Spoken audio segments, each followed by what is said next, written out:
invité du dernier numéro de l'émission Quelle époque, diffusé le samedi 24 juin 2023 sur France 2, le chef cuisinier Yannick Aleno est revenu sur la mort de son fils Antoine, tué par un chauffard, en comparant son décès à une scène d'attentat. Après une première saison couronnée de succès, avec une audience moyenne de 1,15 million de téléspectateurs chaque semaine, soit 17,1% de part d'audience sur l'ensemble du public âgé de 4 ans et plus, l'émission Quelle époque reviendra à la rentrée sur France 2. Lancé le samedi 24 septembre 2022 en deuxième partie de soirée, le talk-show présenté par Léa Salamé était diffusé pour la dernière fois de la saison samedi 24 juin 2023. Ce jour-là, l'animatrice a reçu plusieurs invités, dont le chef cuisinier Yannick Aleno, qui s'est confié sur la mort tragique de son fils Antoine. Interrogé à ce sujet, celui qui a depuis créé l'association Antoine Aleno, Agir pour protéger nos enfants, qui a pour but d'aider les familles endeuillées, a fait un parallèle entre le décès de son fils, tué par un chauffard, et un attentat.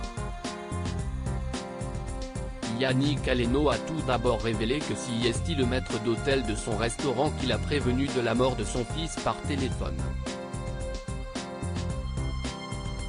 Il me dit, Antoine est en bas, ça ne va pas. Il est mort. Le chef cuisinier a ensuite indiqué avoir vu des choses qu'il ne souhaite à personne.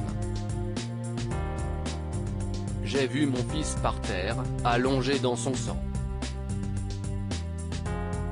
Une scène de chaos. Il y avait des voitures complètement enchevêtrées les unes dans les autres. Comme un attentat, a ajouté Yannick Aleno, visiblement très ému.